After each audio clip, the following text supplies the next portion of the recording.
I've been a trucker for 15 years, and I've seen it all.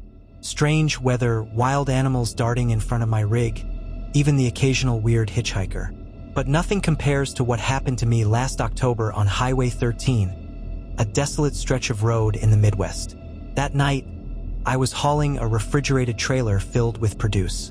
The dispatcher had called in a last-minute job, and I had a deadline to meet, so I set out just before midnight.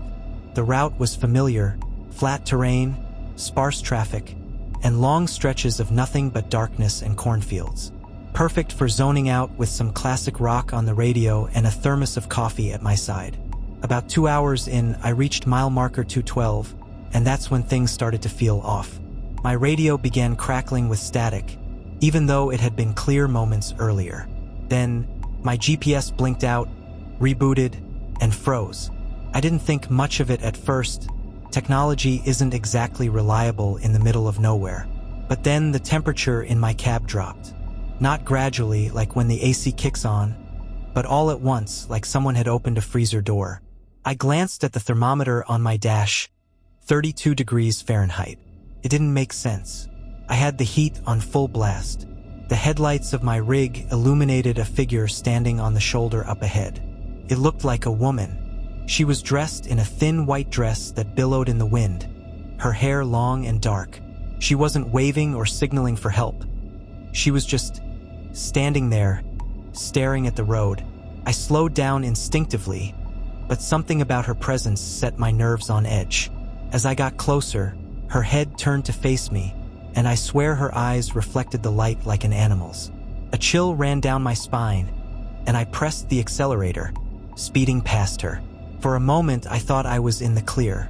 Then, in my rearview mirror, I saw her again. Standing dead center in the lane, her face blank and pale, staring after me. There was no way she could have moved that fast. I didn't stop. I don't know why, but my gut told me that pulling over would be a mistake. Instead, I kept driving, my hands gripping the wheel so tightly that my knuckles ached. I didn't see her again for another 10 miles. This time, she was in the middle of the road. I slammed on the brakes, the trailer lurching behind me as I struggled to keep control. The truck came to a screeching halt and she was gone. Just like that. No sound, no movement, nothing. The road ahead was empty. I sat there for a moment, my heart pounding in my chest. Then I heard it, a soft tapping sound coming from the passenger side window. I turned my head slowly, and there she was. Her face was inches from the glass, her expression emotionless. Her lips didn't move, but I swear I heard her voice in my head. Turn back. I froze. My mind screamed at me to drive, but my body wouldn't cooperate. Her voice grew louder, repeating the same phrase over and over. Turn back. Turn back. Turn back. Finally, I snapped out of it, slammed the truck into gear, and floored it. The tapping stopped, and when I looked back, the road was empty again. But the temperature in the cab stayed icy, and my GPS refused to work for the rest of the night. I didn't stop until I reached the next truck stop, shaking and drenched in sweat despite the cold. When I told the cashier what I'd seen, she paled and crossed herself. "You saw her," she whispered. "The ghost of mile marker 212. According to local legend, a woman had been killed there decades ago in a hit and run.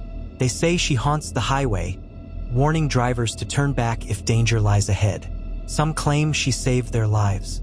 Others weren't so lucky. I didn't take the warning seriously until I saw the news the next morning. A massive pileup had occurred just miles past where I'd seen her. A semi had jackknifed, causing a chain reaction that left 6 dead and dozens injured.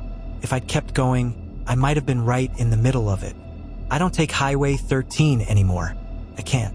Every time I think about it, I feel that icy chill and hear her voice in my head. Turn back.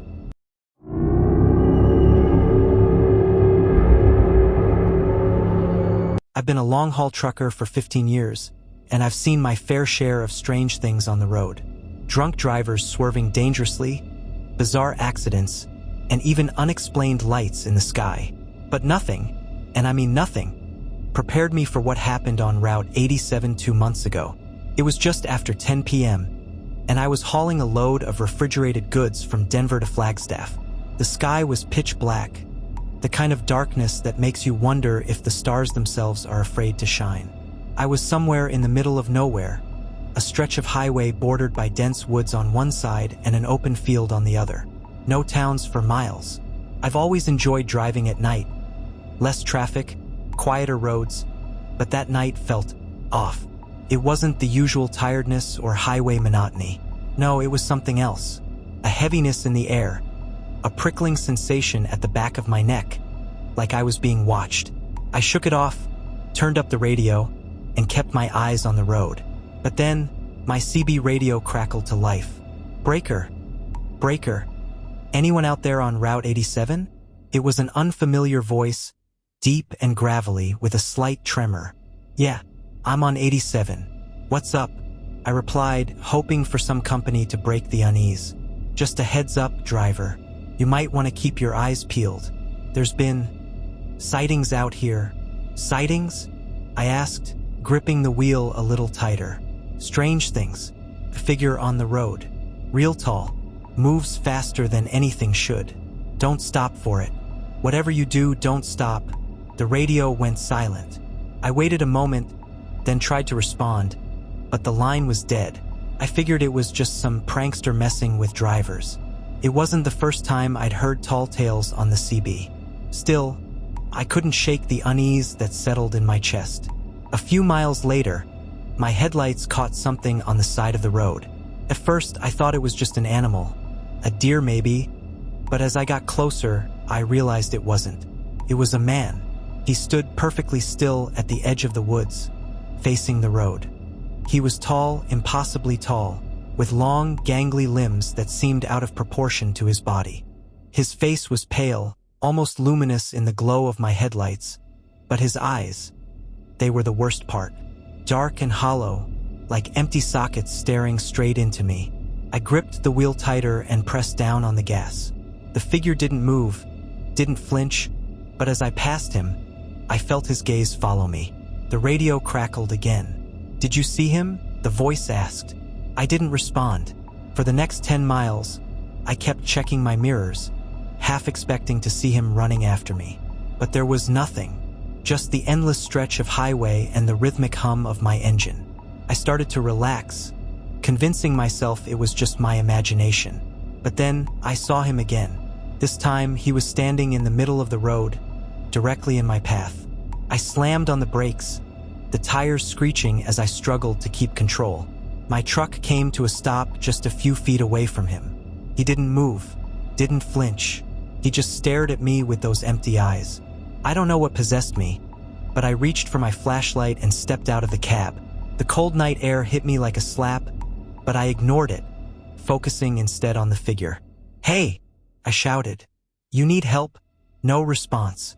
I took a few cautious steps forward, my flashlight beam cutting through the darkness. But as the light hit him, he vanished. I froze, my heart pounding in my chest. One moment he was there, and the next he was gone. No sound, no movement, just gone. I scrambled back into my truck and locked the doors. My hands were shaking as I started the engine and pulled back onto the road. For the rest of the drive, I kept the radio off and my eyes glued to the road ahead. But even then, I could feel him, watching, waiting. When I finally made it to Flagstaff, I parked at the nearest truck stop and sat in the cab for what felt like hours, trying to process what had happened. I told a few fellow drivers about it, but most of them just laughed it off, saying I was overtired or imagining things. But one old-timer, a guy who'd been driving longer than I'd been alive, pulled me aside.